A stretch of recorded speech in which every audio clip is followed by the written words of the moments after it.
Bueno, como a veces uno dice, qué buenas que son las noticias o los diálogos o las entrevistas atemporales, porque va quedando como el legado de alguien que pasó por nuestra comunidad y trajo su actividad histórica, trajo su interés por la historia, trajo hechos del pasado reciente, porque en el siglo XX fue cuando pasó por estos lares y tuvo como la actitud de ingeniero. En ese momento dirigió un poco, estuvo trabajando antes que se termine el puente del Paraná-Miní, que intentaba unir el camino a Puerto Campo. Y bueno, este señor denominado Aníbal Antonio Parera vuelve a Villocampo después de muchísimos años, porque ya lo escuchamos por los distintos medios, a charlar con los chicos de la escuela. Y eso es lo que fundamentalmente como docente y comunicadora social me interesa. ¿Por qué Aníbal Antonio Parera necesita transmitir sus conocimientos históricos como historiador que es a las escuelas, a los jóvenes? El por qué. Y mientras pregunto por qué, le doy la muy bienvenida, Aníbal. Pero muchísimas gracias. A este programa denominado Entre Nosotros. Muchísimas gracias. Bueno, cuando el historiador realiza una investigación histórica, se sumerge mentalmente en la categoría de la duración, decimos nosotros, que es el tiempo que dura, ¿no es cierto? Pero el tiempo cronológico. Claro, y el tiempo que dura, no el que se espera o el que se demora, porque hay un solo tiempo. Hay un solo tiempo que se divide en épocas, se divide en contextos. Pero lo más importante es que establece una hipótesis para convertirla en tesis. Claro. Entonces comienza todo un trabajo de investigación, establece variables que son los caminos para llegar a la tesis, acude a las fuentes de datos, ¿no es cierto? Y por último, ¿qué hace? Y voy a su respuesta: comunica. En este caso, a través de la escritura. A través de la escritura y también a través de la palabra. Por supuesto. ¿Por qué? Porque yo a partir del 2008 ya salí por todo el país a dar una conferencia sobre la Revolución de Mayo y el por qué estamos, cómo estamos, para transmitir esa tesis, a la tesis la que había regado, que es una verdad. Claro, la tesis es una afirmación de una opinión que usted ha tenido en esta investigación. Exactamente. Entonces yo establecí, de acuerdo a esa investigación, y coincidimos con todos los que me escucharon por todo el país, es que el problema que tenemos los argentinos, que nos hace eternamente desunidos, es por una crisis estructural y moral que se origina al principio de nuestra historia. Y ¿por los avatares de las incursiones extranjeras? No. El problema viene desde un principio porque el español, en vez de venir a colonizar, vino a buscar el oro y la plata, vino a conquistar, no vino a colonizar.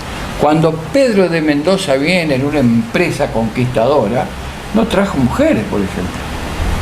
Y cuando uno viene a colonizar, viene vienen familias, vienen hasta animales, vienen plantas, y en esa época se fundaban ciudades de acuerdo a la Alianza Española. Sí. Y en esa oportunidad, cuando se funda Buenos Aires, por primera vez, no trajo mujeres.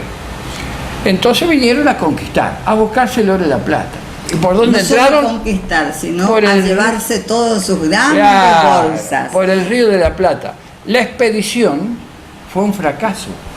¿Por qué? Porque la plata estaba en Potosí. Y cuando llegaron a Potosí, que no llega él, sino llega Domingo Martínez de Irala, le salieron unos aborígenes hablándoles castellano. Quedaron todos de una sola pieza. ¿Por qué hablan en castellano? Porque pertenecemos a Pablo Ansúrez. ¿Por qué? Porque hubo otros españoles que le ganaron de mano entraron por el Pacífico. Claro. ¿Se dan cuenta? Sí, toda una historia que es muy larga de Claro, pero explicar, pero también es buena conocerla. Es bueno conocerla. Es buena conocerla, ¿sabe por qué? Permítame, Aníbal, cuando usted dijo que yo le pregunté por la incidencia extranjera y usted me dice no, yo le digo sí, vuelvo a repetir lo mismo. Los españoles fueron ellos los que incidieron primero. Y luego, como dijo usted, vinieron a llevarse todo. Neruda en su obra Memoria nos dice, se llevaron todo, nos dejaron todo. Se llevaron los huevos, las patatas, se llevaron el oro, la plata, se llevaron todo. Lo único que nos dejaron lo que usted está haciendo, Aníbal.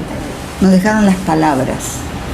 Claro. Y esas palabras son las que usted la va a replicar escuela por escuela para transmitir su ideología, sus conocimientos y su debate interno, porque ha hecho investigaciones, me habló de hipótesis, me habló de tesis, para llegar a cada ser que lo escucha y lo puede interpretar o no, estar de acuerdo o no con usted, pero sí la palabra hablada, llegada al otro, tiene ese valor fundamental.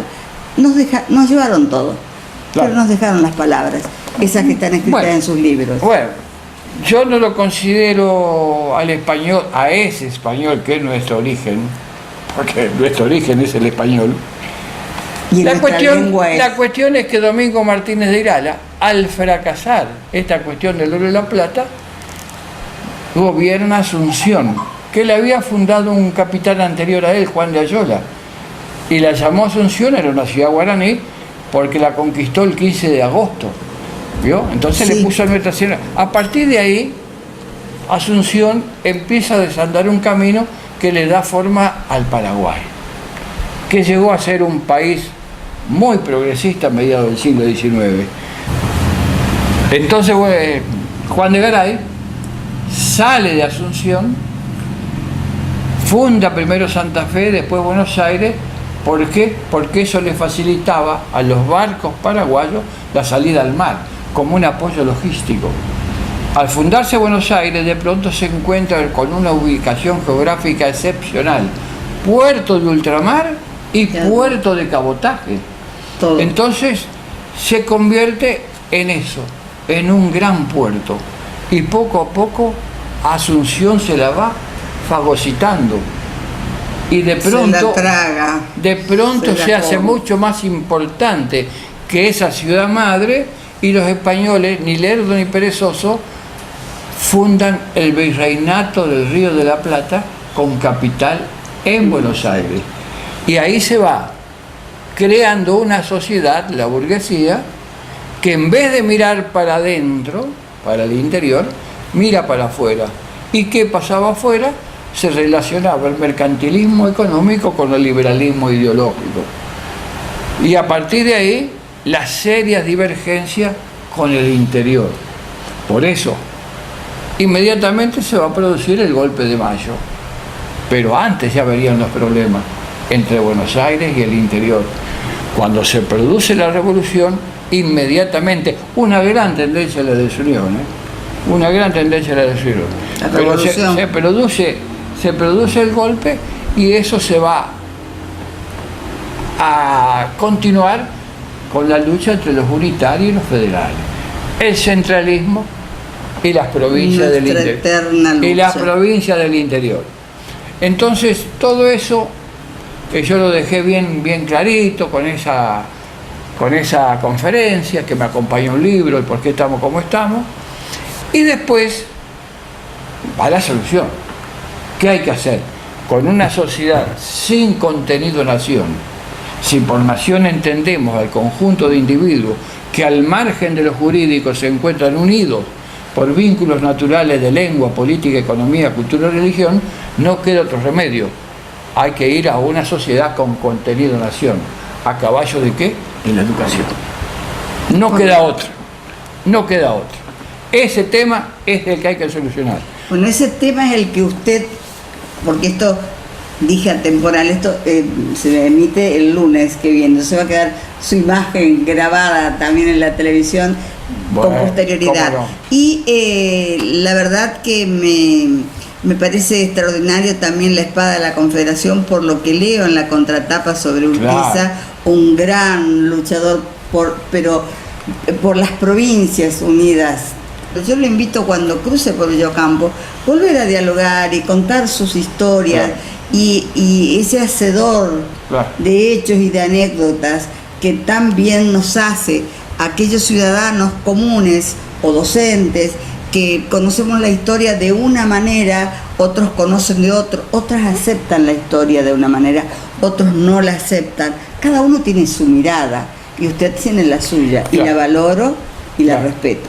Por eso traigo estos dos libros que me acompañan en esta conferencia, que es continuación de la otra, con un Urquiza que en el siglo XIX ve el problema, lo ve, Ya, sí. y cree que con la organización del Estado y la Constitución lo va a solucionar. ¿Se da cuenta? Pero No lo soluciona porque su objetivo, que era el de constituir la Unión Nacional, no lo puede cumplir. Y lo que es peor, muere dramáticamente por ese objetivo.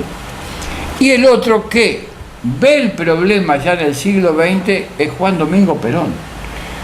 Sin sentido partidismo. Este libro explica que este señor, Juan Domingo Perón, cuando era presidente, un buen día, exactamente el 9 de octubre de 1949, lanza un discurso en Mendoza cerrando el Congreso de Filosofía. Dice que el hombre del capitalismo de Estado, el comunismo, es el hombre insecto, habla de la insectificación del individuo. Dice que el hombre del capitalismo liberal es el hombre esclavo y habla de la esclavización del individuo, y propone un hombre nuevo, un hombre justo, centralista y armonioso, lo que se conoció como la tercera posición. Y dice que ese pensamiento él lo dirige de un argentino para todos los argentinos. Se va a ir acomodando en postulados que él lo ordena y van a conformar lo que se denomina la doctrina justicialista, una estructura política de interés común, general, público y colectivo, que es para todos los argentinos, no para un partido. perfecto. ¿Te das cuenta? Y lo primero que dice, de acuerdo a las explicaciones de la historia, es que los argentinos nos tenemos que unir para que en vista al futuro solucionemos los problemas, y no sentencia de paso, a este país lo arreglamos entre todos o no lo arregla nadie. Bueno, un gusto. Muchísimo gusto. Que y lo muchísimas gracias. acompañe la alegría de los jóvenes al escucharlo, Cómo no. que la vida le dé esa fortaleza que Cómo tiene, no. Muchas y que gracias. siga transitando los caminos de nuestro país para llevar su palabra, Cómo sus no. escrituras, Muchas y gracias. sea comprendido. Muchas gracias. Con nosotros, Aníbal Antonio Varela, entrerriano, por supuesto defensor de Urquiza, que sería muy interesante que todos leamos un poco la vida de Urquiza, por favor, y bueno, dedicado a la historia argentina fundamentalmente. Seguimos entre nosotros con esta imagen.